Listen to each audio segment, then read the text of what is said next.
ఎంతో మహిమాన్వితమైన కోరుకొండ శ్రీ లక్ష్మీ నరసింహస్వామివారి గిరి ప్రదక్షిణకు అన్ని ఏర్పాట్లు చేస్తున్నామని వైఎస్ఆర్ కాంగ్రెస్ పార్టీ సీజీసీ సభ్యురాలు జక్కంపూడి విజయలక్ష్మి పేర్కొన్నారు. శ్రీ లక్ష్మీ నరసింహస్వామివారి కొండ చుట్టూ తిరిగి ఆమె అధికారులకు పలు సూచనలు చేశారు.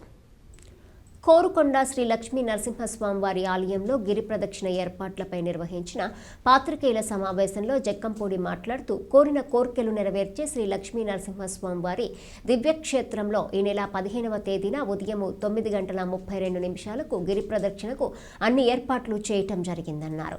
కోరుకొండ అనగా కోరికలు తీర్చే గిరి అని అర్థమని, భక్తులు శ్రీ లక్ష్మీ నరసింహస్వామివారి మీద ఉన్న నమ్మకంతో గిరి ప్రదక్షిణ చేస్తే సర్వ కోరికలు నెరవేరుతాయని భక్తుల్లో ప్రగాఢ నమ్మకం ఉందన్నారు.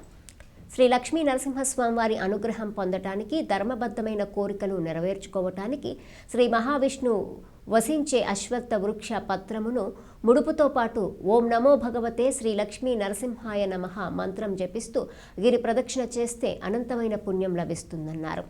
కోరుకొండలోని శ్రీ రంగనాథస్వామి ఆలయ పునర్నిర్మాణానికి అన్ని చర్యలు చేపడుతున్నామని, త్వరలోనే శ్రీ త్రిదండి చినజీయర్ స్వామివారి చేతుల మీదుగా శంకుస్థాపన కార్యక్రమానికి శ్రీకారం చుడతామన్నారు.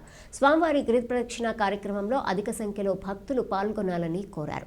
ఆలయ వంశపారంపర్య ధర్మకర్త ఎస్పీ రంగరాజ భట్టార్, తాడి హరిచంద్ర ప్రసాద్ రెడ్డి, బొరుసు భద్రి, ఎంపీటీసీ వీరబాబు, బుల్లియ అశోక్, బెల్లం ప్రసాదు, అయ్యల రామకృష్ణ, కటకం బాబ్జీ తదితరులు పాల్గొన్నారు. రేపు ఏర్పాటైన 15వ తారీఖు శ్రీ లక్ష్మీ నరసింహస్వామి వారి యొక్క కృపతోటి గిరి ప్రదర్శన కార్యక్రమాన్ని వేలాది మంది భక్తులతోటి ప్రారంభం చేయాలని మా ఎమ్మెల్యే గారు విజయలక్ష్మి గారు చాలా వైభవంగా ఈ కార్యక్రమాన్ని ఏర్పాటు చేశారు. మీరందరూ కూడా ఈ కార్యక్రమంలో పాల్గొని వారికి కృపాకటాక్షానికి పాత్రుడు కావాల్సిందిగా కోరుతున్నాం. గిరి ప్రదర్శనం అవాళ దగ్గర 10,000 మందితోటి కార్యక్రమం ప్రారంభం చేయాలి అంటున్నారు లక్ష్మి గారు. తప్పకుండా భక్తులందరూ కూడా రావాలని మేము ప్రార్థన చేస్తున్నాం. జై శ్రీమన్నారాయణ. ఓ పెద్ద ఆయన ఇది చేస్తా అని చెప్పాడు శ్రీనాథ్ సార్వభౌముడు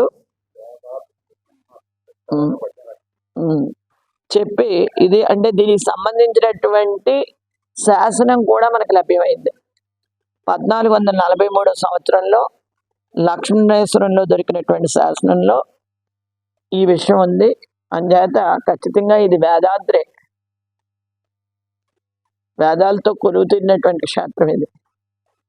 అందుకే ఇది మహిమాన్విత క్షేత్రం అని చెప్పి మనం అందరం చెప్పుకోవాల్సినటువంటి అవసరం ఉంది. దీని యొక్క వైశిష్ట్యాన్ని ప్రతి ఒక్కరికి మనం చెప్పవలసినటువంటి అవసరం ఉందని చెప్పేసి మీ అందరికీ తెలియజేసుకుంటున్నాను.